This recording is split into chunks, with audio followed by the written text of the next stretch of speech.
Right, here we have a Vickers hydraulic motor for a Bobcat 721, which I'm going to dismantle and put it back together again and show you a few of its little idiosyncrasies. It isn't a maintainable. It's got no consumable units, no gaskets or O-rings that you can meaningfully replace in order to make the thing work. So you just basically got to fettle it or buy a new one for 1,500 quid. This is how I intend to fettle it. You can try this at home if you're willing to take the risk. So hopefully you can still see this thing. I'm going to take it apart. Right, taking the bolts out, taking it out of the machine. You've got to loosen the chain drives, secondary chain drive, slacken the tensioner, and you can just about winkle it out. Bloody heavy thing. So here's the main working components. What we have is a completely planar face here, which is worn. Now, you put your fingernail in there, a few thou of wear, and the oil from the high pressure to low pressure and vice versa is leaking across here, particularly under load. It clicks out, lifts the entire assembly internally, and oil leaks across, and you get no drive. So what I'm hoping is that I can tighten up that joint. So if I take out the sleeve, all the bearings here and pintle shaft bearings, etc., all fine. We have the main. Should have taken that out slightly more carefully, but never mind. I'm going to go this way.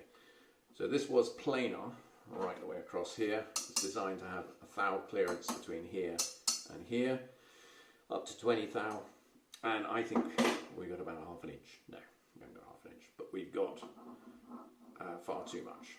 So I'm intending to tighten that up. So there's my assembly in there. We have the glorious, brilliant, not doing this as well as I might have done. We have the glorious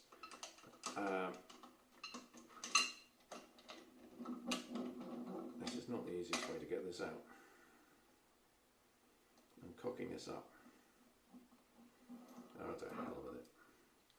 Right, it won't be perfect. Done this upside down before now, but it doesn't really matter. The order in which these things go in is you're going to lose it very rapidly because it's they are of course interchangeable. It's almost impossible to take the whole thing apart without muddling these cylinders. Alright, well that wasn't brilliant, but never mind. Life's like that sometimes. So what we have is this marvellous arrangement of pistons which go up and down on the driving plate in here, which if I take this out and this out, pintle shafts, we have in here got a tilted plate which produces the drive. So we've got good bearings, good casings. There's a little speed adjustment thing down there. Oh God. Right. Doing this with a hangover probably isn't a good idea. And this spins quite happily. This will all be thoroughly clean before it goes back together again. And that spins with these guys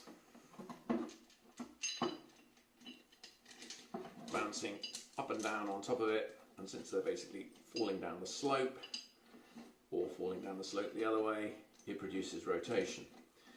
So the fit of the pistons in the sleeves is perfect.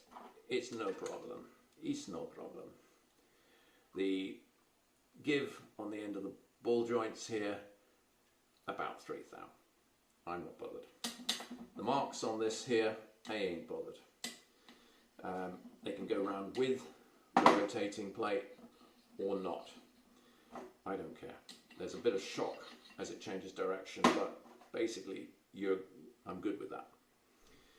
There is an internal spring inside this thing. Do not remove this circlip. If you do, and you point it at your head, you will have your head off. It'll punch a hole through the ceiling. It's very, very high compression.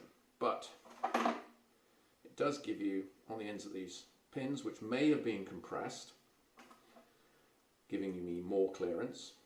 It certainly has dented my shim here, because they come in various sizes when they assemble this thing originally, and they put the right one in to give you precisely that 1 thou to 20 thou clearance across this face. Okay, so as that's spinning around, it sticks to that face until the load becomes so much that it lifts, either compresses the internal spring, or some grit goes through it, or there's a shock load, and then the pressure is dropped, and then I stop going forwards, which is not a good thing when you want to dig 100 tons of aggregate and take it up a hill. So there you go. Now now it's time for me to explain my dodgy fix, which is to say, I ain't going to worry about this. I ain't going to worry about, I can just get my fingernail in there. That's a few thou of wear and around these edges here as well. I can't get that machined without taking this needle roller bearing out, which looks to me to be one of life's impossibilities. I haven't got a puller that would take that out. So I'm going to bugger that needle roller bearing if I attempt to skim this surface. So what I'm intending to do is say, no, I'm going to get more life out of this thing, 1,500 quid. I am going to get full life out of it. I'm going to push this down further. I'm going to raise the size of the shim. I'm going to maybe put a ball bearing down the bottom of there, but I'm not so convinced by that. I think just a bigger shim here. I played with just taking the gasket off and assembling it tight again, and it spins perfectly happily, having reversed this shim so that the dents are no longer lining up with the pins. So, well, they can't do because they're on the other side, and therefore I have gained, goodness knows, 30 thou, 40 thou, maybe. And it will be almost pushing down on these pins which are sprung. A later version of this doesn't have these pins, and it's just shimmed. But I don't know for sure whether that means it doesn't have any spring in it. So it would, not to be able to lift because of that. So I am going to trust to good fortune and save some pennies and do one of those things. As I say, I am tempted to put a whole new shim in this size so that it's now under compression.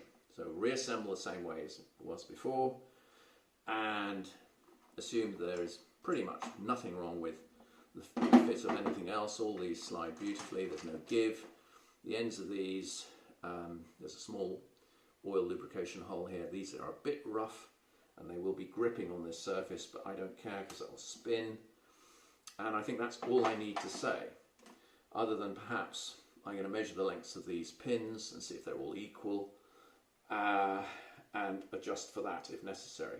So reassemble, reverse process with my shim the other way up, maybe another shim on top, get rid of my gasket, put red Hermetite around here, see if it works.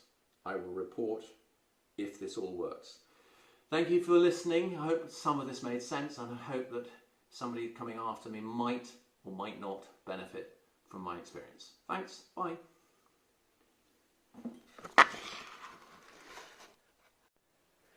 Right, bit of an update, new plan on the Vickers hydraulic pump for the Bobcat 721. Having packed it with a 50 thou shim in behind there, reassembled it, tightened down the bolts. I found I could still turn the hydraulic pump reasonably well, but you can feel that there's going to be some heat generated, and I'm a bit worried that that's a crude way of solving this problem. And I'm going back to the idea that maybe I can reduce the wear areas by grinding back the areas that are still high and sinking the hydraulic assembly into the face of this. Bit of a crazy idea, but I think it might just work. I'm encouraged by the fact that I have a film of oil which I can see all the way around here, where this face is actually, there's no wear. The only wear I can find is, you can see this meniscus, this little circle here. That area is low, so lower than the rest anyway. So that area and the equivalent up here, that area is low. Everywhere else is high. So it's not that extensive. A little bit worried. There's almost a crack in the casing, in the casting there, which would be terrifically bad, but not convinced yet. So what I'm intending to do is to have a crack at grinding back down. This may or may not work. This area with some cutting paste.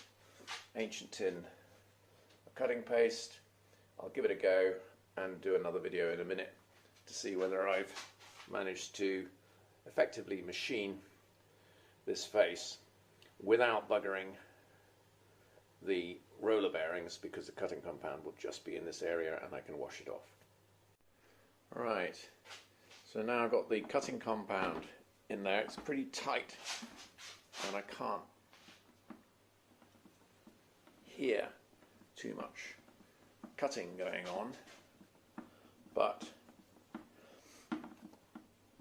it'll at least be polishing up those faces a bit. It's pretty fine compound, so maybe this is going to be a bit futile. However, always worth a go. Right, one improvised drive system. See if I can demonstrate it without falling down. Probably not. Here we go.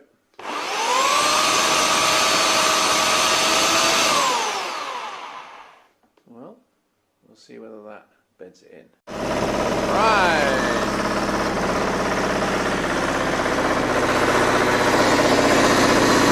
Okay. Motor back in place. Hydraulic lines back on. And you'll see. Right. Forward. Hey. Going forward.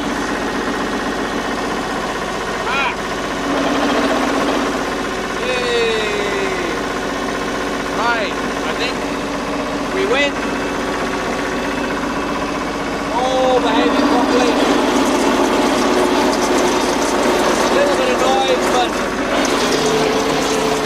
not so much squealing. Maybe we're okay.